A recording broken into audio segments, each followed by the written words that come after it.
সারাদিন কি করো? শুধু তো রান্নাই করো। রান্না করতে কি এত ঝামেলা নাকি? আমার ঘরে একজন আছে, সে প্রতিদিন এই একই বয়ান পড়ে, আমি নাকি কিছুই করি না, শুধু রান্না করি। আজকে তারে টাইনে হিসেবে নিয়ে আইছি যে শুধু রান্না করি, এটা দেখেন। আহারে, কেমন লাগে স্যার? আমার আর এই কথা বলবেন? হ্যাঁ, লাভলি অডিয়েন্স, অবস্থা যাই যায়। আমার আর এই কথা বলার মানে কোনোদিন সে আর যাতে দুঃসাহস না করে। এই দেখেন, তার ভুঁড়ি একেবারে ঘাইমে, সব ঘাইমে টপ টপ করে পড়তেছে। তাহলে এইভাবে তো আমারও হয়, কিন্তু সে তার একটাই কথা, কি করো সারাদিন? শুধু তো ওরে বাপুরে, সে তেলের ভিতরে মরিচ পেঁয়াজ দিয়ে দেন কোন জায়গা চলে গেছে। রাঁধুনি, শেফ শেফ সরি, একটু শুদ্ধ বাংলা ভাষায় বললাম। শেফ দৌড় মারিছে, তেল সিটার ভয়তে সে দৌড় মারিছে।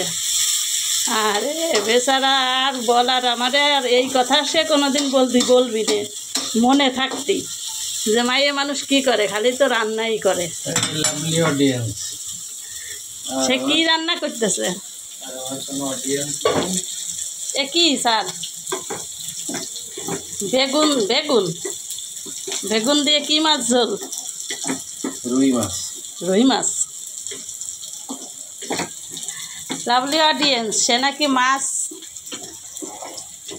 ভাজে রাখছে এখানে, আর হচ্ছে এখানে হচ্ছে চাল কুমড়ো ভাজি করবে। দেন দেন, পুড়ে গেল। আমি হেল্প না করলে আপনার তো পুড়িয়েই যেত আজকে। সেইখানে এই ঢাকা শহরে সবাই বলে এটাকে হচ্ছে কি বলে স্যার? জালি। জালি। কিন্তু ছোটোবেলা থেকে আমাদের দেশে এটা বলে হচ্ছে, শুনে আইছি চাল কুমড়ো, আর ঢাকা এসে শুনলাম চাল কুমড়ো জালি হয়ে গেছে। তো স্যার রান্না বান্না করুক, আজকে স্যারের রান্না খাবো। দেখেন স্যারের কী অবস্থা, একটু সবাই দেখেন। আহারে, বিচারার জন্য মায়াও হচ্ছে, কিন্তু যে সে যে আমারে এই কথা বলছে, তারে আজকে হারে হারে বোঝানোর জন্যই নিয়ে আইছি। কিন্তু সে রান্না করতে পারে ভালো। স্যার, আমার জনগণের উদ্দেশ্যে কিছু বলেন।